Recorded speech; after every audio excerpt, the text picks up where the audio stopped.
नमस्कार। आज दिल्ली के चुनाव के नतीजे आए हैं और जनता का जो भी निर्णय है, जनता का जो भी फैसला है, उसे हम पूरी विनम्रता के साथ स्वीकार करते हैं। जनता का निर्णय सर माथे पर। मैं भारतीय जनता पार्टी को इस जीत के लिए बहुत बहुत बधाई देता हूं और मैं उम्मीद करता हूं कि जिस उम्मीद के साथ और जिस आशा के साथ लोगों ने उनको बहुमत दिया है, वो उन सभी उम्मीदों और आशाओं पे पूरा उतरेंगे। हमने पिछले 10 साल में जनता ने जो मौका दिया हमें, उन 10 सालों में हमने बहुत सारे काम किए। शिक्षा के क्षेत्र में, स्वास्थ्य के क्षेत्र में, पानी के क्षेत्र में, बिजली के क्षेत्र में और भी अलग अलग तरीके से लोगों को राहत पहुंचाने की कोशिश की उनकी ज़िंदगी में, और दिल्ली के इंफ्रास्ट्रक्चर को भी हमने सुधारने की कोशिश की। अब जो जनता ने हमें निर्णय दिया है, हम न केवल एक कंस्ट्रक्टिव ऑपोजिशन का रोल निभाएंगे, बल्कि हम समाज सेवा, जनता के सुख दुख में काम आना, व्यक्तिगत तौर पे जिसको भी जो ज़रूरत होगी, हम लोगों के सुख दुख में हमेशा काम आएंगे।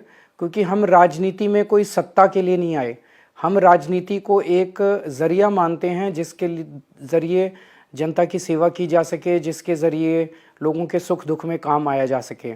वो काम हम करते रहेंगे और हमें आगे भी इसी तरह से जनता के सुख दुख में काम आना है। मैं आम आदमी पार्टी के सभी कार्यकर्ताओं को बहुत बहुत बधाई देना चाहता हूँ। वो बहुत शानदार चुनाव लड़े, बहुत मेहनत की, उन्होंने बहुत कुछ सहा इस पूरे चुनाव के दौरान। उन्होंने बहुत शानदार चुनाव लड़ा। इसके लिए मैं उन सबको, सभी कार्यकर्ताओं को बहुत बहुत बधाई देना चाहता हूँ। नमस्कार। नमस्कार। मैं दिल्ली के लोगों का बहुत शुक्रगुजार हूं कि 12 साल तक मुझे आम आदमी पार्टी को अरविंद केजरीवाल जी के नेतृत्व में राजनीति करने के लिए अवसर दिए, काम करने के लिए अवसर दिए। मैंने कभी सोचा भी नहीं था कि मैं राजनीति में आऊंगा। एमएलए बनना, मंत्री बनना, ये सब तो बहुत दूर की बात थी, कभी सोचा ही नहीं था। लेकिन आपने मौका दिया, राजनीति में आने का मौका दिया, एमएलए बनने का मौका दिया, मंत्री के रूप में काम करने का मौका दिया। मैंने अपनी पूरी कोशिश की कि मैं दिल्ली के बच्चों के लिए कुछ कर सकूं, दिल्ली की शिक्षा के लिए कुछ कर सकूं। मुझे बहुत खुशी है कि कुछ काम हुआ है इस दौरान। अब दिल्ली की जनता ने यह मौका नहीं दिया है, पहले मौका दिया था। तो जब मौका दिया तब खूब मेहनत की थी।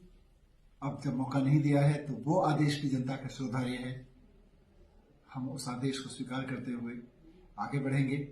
लेकिन जैसा मैं अक्सर कहता हूं कि मैंने अपना जीवन शिक्षा के लिए समर्पित किया है और ये मेरी गहरी समझ बन चुकी है कि राजनीति में काम किए बिना शिक्षा में वो सुधार नहीं हो सकते जिनकी हमारे देश को जरूरत है।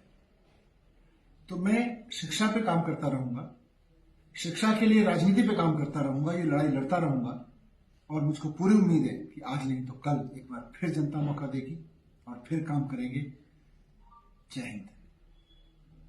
इसी प्रकार की जानकारी प्राप्त करने के लिए जुड़े रहे LH न्यूज के साथ और किसी भी प्रकार का विज्ञापन देने के लिए, अपनी समस्याओं को सरकार तक पहुंचाने के लिए व जय मां काली जागरण मंडल द्वारा जागरण कराने के लिए नीचे दिए गए नंबर 9996504371 पर संपर्क करें। न्यू अपडेट्स के लिए चैनल को लाइक, शेयर, सब्सक्राइब करना ना भूलें। धन्यवाद।